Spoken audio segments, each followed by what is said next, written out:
Hello everyone, this is Donna Miller with the Vote Voiced podcast. I just want to thank you for tuning in, and I want to thank all of my returning listeners. Thank you so much for your continued support. Vote Voice is a nonprofit dedicated to voter education, registration, mobilization, and voter protection. Okay, you can follow us on Facebook, Twitter, Instagram, and LinkedIn. And don't forget to support us on our podcast as you always have. Thank you so much. Well, we have lots of information today. We are so close to our elections. We're just a few weeks out. We're not more than 5 weeks out. And there's a message from the Secretary of State in Michigan I want everyone to hear. I know that this podcast is listened to by many people all over the country, all over the world. So remember, you should make sure that you check your information at your Secretary of State. Keep up with your election information. Here we go. Information from the Secretary of State. And I'm going to have this read off to you electronically. More than 1.5 million Michigan voters have requested absentee ballots for November 8th election. 5 weeks before the general election, more than 1.5 million Michigan voters have requested absentee ballots, already surpassing the 1.16 million absentee ballots cast in the 2018 general election. Every registered Michigan voter has the right to vote an absentee ballot. They can submit their application by mail, online, or in person at their local clerk's office.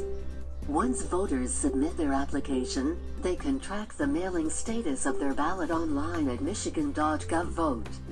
Voters who already received their absentee ballot should complete it, sign the envelope, and mail it to their local clerk's office or hand deliver it to their clerk's office or ballot drop box.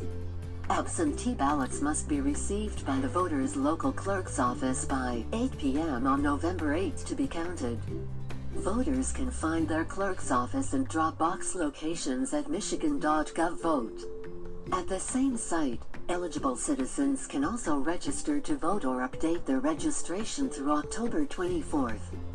Citizens can register to vote up to and on election day in person at their local clerk's office, and they can request and submit an absentee ballot in the same visit.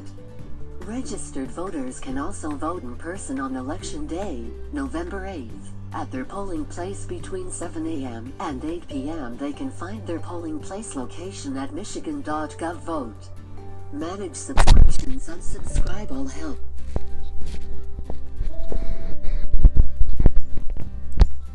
Okay, you guys, a little bit more information than I had planned on, but that's okay. Let's go ahead and talk about some other things for our upcoming election. I want to go ahead and talk about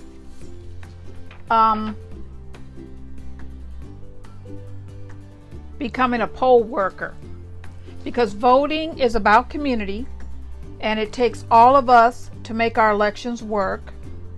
A fair and efficient election means all of us play a role as voters, election workers, and as protectors of the vote. And whether your next election is this November or next year, we need you to help keep your community safe and mobilized. People are more likely to vote when asked by someone they trust. And we are the best ambassadors for voting. Okay? I'm already planning to vote in my next election. And I do want to engage more. And there are many ways for us to be involved in this process. You can become a poll worker. Go to michigan.gov/vote. It's called Democracy MVP. And they do train you to become a poll worker. And also, you can be paid to be a poll worker. Now, being a poll worker is one of the best and most direct ways to keep polling places open and working. It allows a safe voting atmosphere through social distancing, and it enables us to vote quickly. Now, the poll worker will be at the center of a safe and fair election. Hey, it's fun, it's simple, and also you get a front seat to the voting process. And there are, like I said, in Michigan, you are paid to work the polls. Okay? Go ahead and go to michigan.gov/vote and look for Democracy MVP. You can type in poll worker, you can type in election worker at that website, and they'll take you to where you need to be. Now, volunteering with election protection is a good way to ensure that the voting process goes smoothly. As a volunteer, you can monitor polling places for voter suppression efforts, watch social media for disinformation, and connect with voters to help them learn their rights or navigate the voting process and to vote securely and safely. Okay?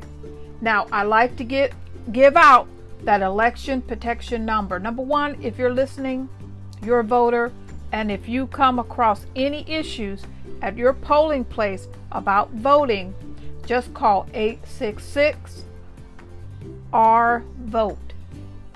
OURVOTE. It's easy to remember. 866-R-VOTE. OURVOTE. Now you can sign up to volunteer with election protection, as I was just saying, at 866-OURVOTE.org. Okay? Now you can triple the power of your voting. We all can. And the best voice for voting is our own voices in our communities. We need to invite 3 friends to ride along with us to the polls, our neighbors. We need to tell 3 friends to vote, okay? We need to make sure people are involved, okay? Rock the Vote and vote tripling is the best way to get friends and family involved. So just go to Rock the Vote. You can find it out there in the internet and get involved in tripling your voting. Okay? Now, just remember one of the important hotline numbers, okay, to put in your phone is 866-OURVOTE. Okay? You can call them or tweet them just use the @ 866-OURVOTE, and you can tweet them anytime during the voting process to ask for help or report an issue. And remember to make sure you share these resources with your friends and your family, okay? Here in Michigan, we shouldn't have any difficulty, but you never know when someone you know, or you may have friends or family in another state. Just remember to let them know they can call 866-R-VOTE. They can tweet with the @ sign on Twitter at 866-R-VOTE and ask a question. We can use our social media to let people know that we're voting, to ask people to vote along with us in this next election, and to just get that information out there. Hey, if you're at the polls, in some polling places, I can't say every polling place, but most polling places will have a selfie area, okay? And you can take a picture after you're finished voting. Now you can also take a picture, not in the main voting area here in Michigan, but inside of your voting box. After you finish, you can take a picture of your ballot, and you can go ahead and send it out to your friends and family on your social media. Just remember, don't wear anything political to the polling station, and you also cannot take any political literature to the polling station, okay?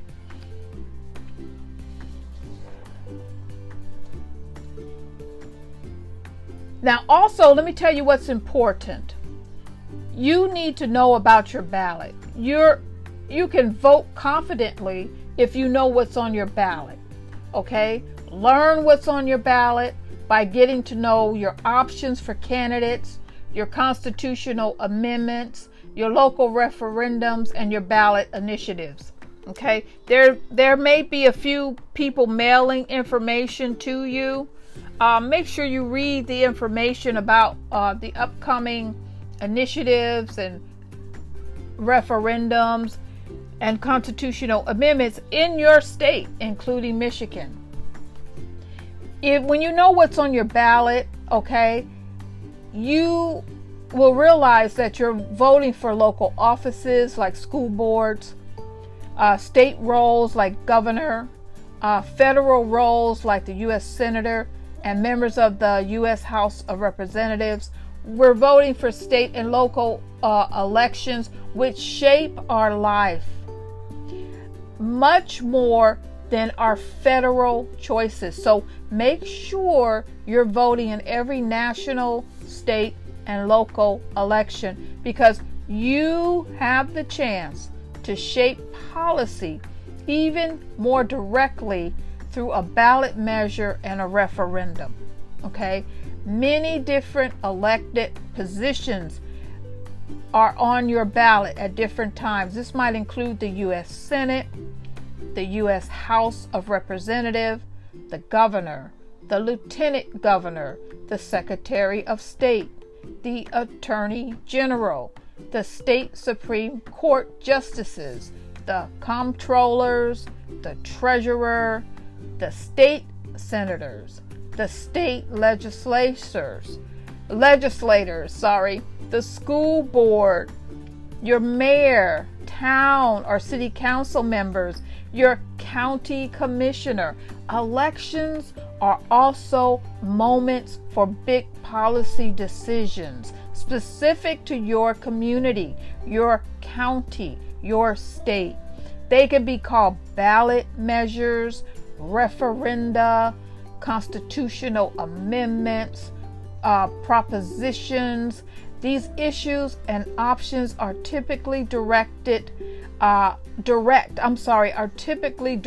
policy decisions, and they have a profound effect on our community.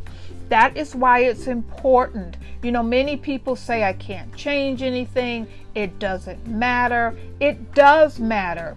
When you go out there and vote and you have a voice in these upcoming elections, you can decide what you accept, what you agree to, what you don't agree to in these referendums. For example, okay, the ballot measures that are put on our ballots. You need to read them carefully. Read the yes and the no. Okay, understand what you're voting for. Understand, okay, you want to find out what's on your ballot. There are several places you can go. One is ballotpedia.org. You can see what's on your ballot. Okay, or you can visit your local elections office to see a sample ballot for your community to know exactly what's on your ballot and how it will look before you vote. You can bring a sample ballot with you to the voting booth as a guide on election day, because there'll never be a reason to guess about what you're voting for, okay? And I haven't heard anywhere here in Michigan or the places where that's not acceptable. And if it's not, that's another reason for you to read up as much as you can, okay? If you think it's going to be too complicated for you to vote at the polls, just remember you can vote absentee, okay? You can also go to michigan.gov/vote and look for your sample ballot here in Michigan. You just put in the necessary information that they're asking you for, and you can go ahead and see your ballot, okay? Remember this again, this is important. For any issues, questions, or concerns about ballot inaccuracies, you can just call the Election Protection Hotline at 866-RVOTE or tweet at 866-RVOTE. Remember that number. It's a good number to have. Also, you have people there inside of that polling place, your election workers. Go to them first. Ask them whatever question you need to have answered. And I want you guys to have a safe voting day, November 8th. Remember, the polls open at 7 a.m. and close at 8 p.m. We only have a few weeks left to go to the polling places, but it's excellent that we are ready now. Remember, you can go to www.votevoice.com and download your free vote plan checklist. Remember to have a plan to vote. Remember to remind your family to vote. Remember to remind your friends to vote. And remember to take someone with you to the polls. It's an excellent thing to do, especially nowadays with the price of gas. Listen, my name is Donna Miller. This is Vote Voiced, and I want to thank all of you for these many podcasts, for you supporting me. I know that this is not an entertainment podcast, and I know it's for real nerds, and I just want you guys to know that I appreciate you and every last one of you who give me the time of day. I know that your time is precious, and I thank you so much. This is Donna Miller with Vote Voice, and you have a wonderful day.